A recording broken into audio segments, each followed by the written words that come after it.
Hello there Reason users, PoohBear here and welcome to my channel. And today I'm going to be going over my AutoHotKey script. I'm going to be touching my MIDI-OX script as well, because I've done a couple of videos recently. One was to do with the ShuttlePro, the other one's to do with the FCB 1010, where the FCB 1010 definitely utilizes my MIDI-OX, and the Shuttle one was referencing my AutoHotKey, and I'm going to be doing a couple of other devices coming up. I was going to do a touch portal, and I was going to look at the Steam Deck mobile and see how we can actually utilize them and maybe use them inside of Reason as well.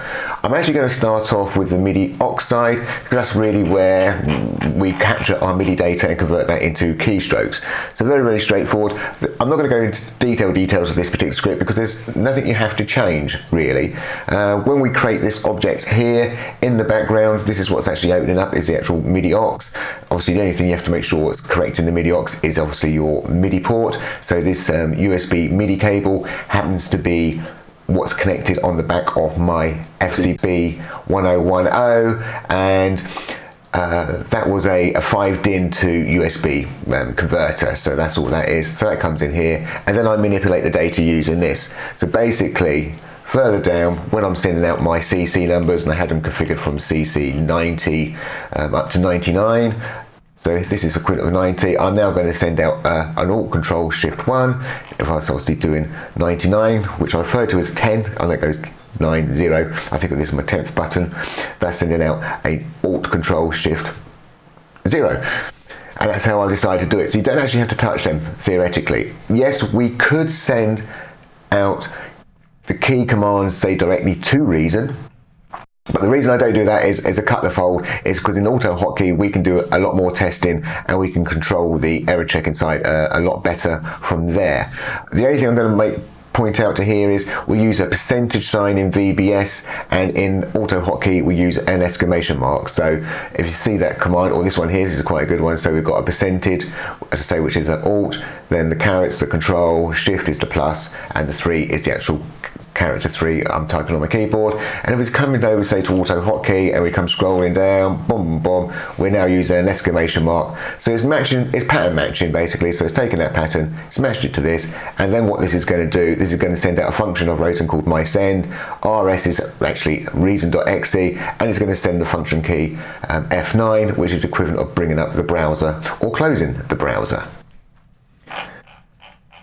So this is AutoHotKey. I think the important things inside AutoHotKey, as I just referenced, is really what you're going to want to come in is actually coming in and change these values here. So you're going to go through obviously the shortcut book and say, well, I'm not interested in having the tabs. You've got a tab on your keyboard. As I say, this is for my footbed, or when I do things when I'm videoing, that's where it comes in handy. And you might want to obviously change these. So this is obviously the equivalent of me doing a Control Alt Shift and a 6 and a 7, and I'm actually using OBS. So you're going to want to change these to probably RS. You may notice I've got slightly different commands. One's called a mySend and one's called myCSend. They're slightly different, and I'm going to come to the functions. They're nice, short, quick functions, very, very, very, very similar functions. So what these functions do, I pass it, in my particular case, either RS or OBS, and I'll talk about that at the top, because I set them at the top of the script. And then the command I wish, so the command is obviously going to be something like this. So that OBS actually converts into obs64.exe, and that's obviously the command I'm sending down here. So the first thing I do is say, does it exist? If it does exist, I'm going to actually put it up and make it active. I'm going to send my command, which I've just sent out, so it'd be that keystrokes there.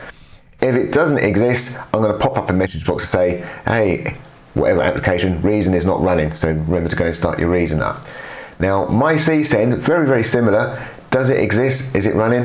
If it is, we're going to have a little snooze, a little sleep for 150 milliseconds, and then we're going to actually send this command to the application. So this is making the application active, and this is equivalent of me just typing on my keyboard of whatever's active.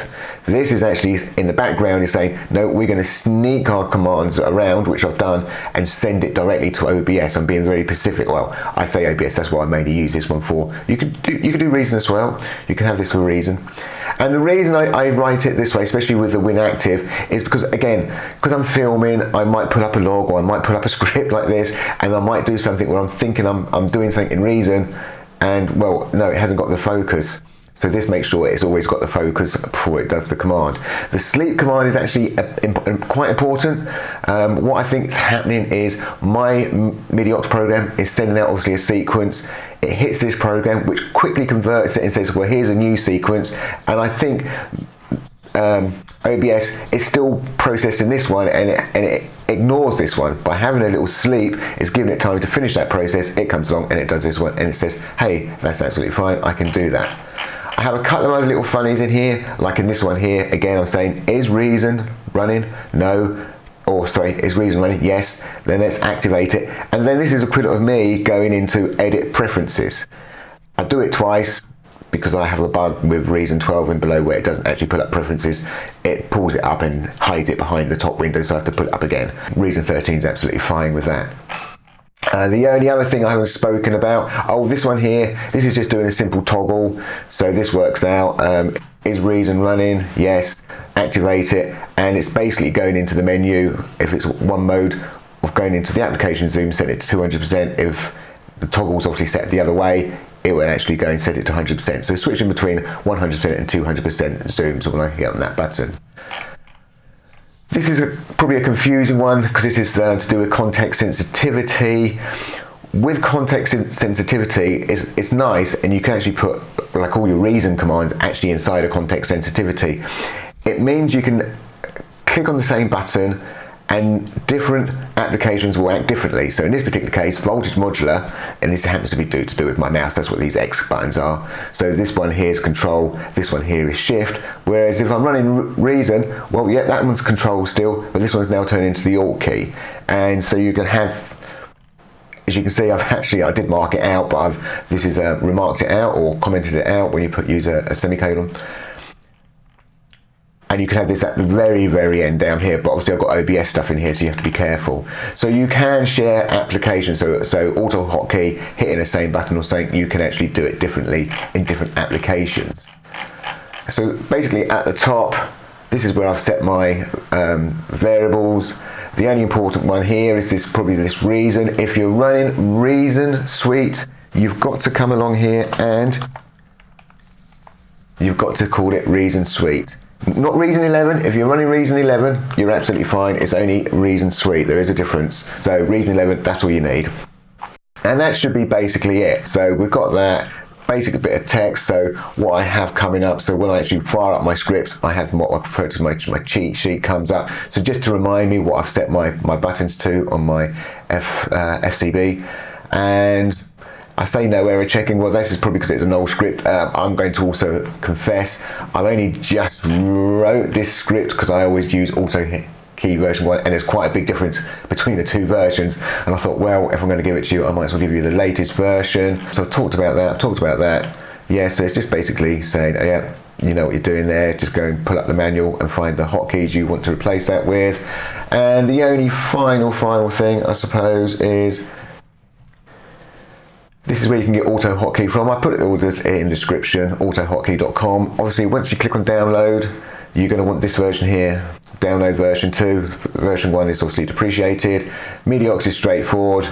There's only one version that you download. It's quite an old program, it's MIDI-OX, but as I say, it works brilliantly, and that's why I love to use it. So that's basically it really in a nutshell. I'm going to put these all up again on the Dropbox, so you'll be able to download the MIDI-OX side and obviously the AutoHotKey. Yeah, it's got a funny name called Zoom, because when I originally wrote this script, it's all to do with zooming. I just wanted to get zooming working really nicely within OBS and Reason, so that's what it's all designed from, and then everything else grew out from it. But that's normal programming for you. Anyway, thank you for watching, and bye for now.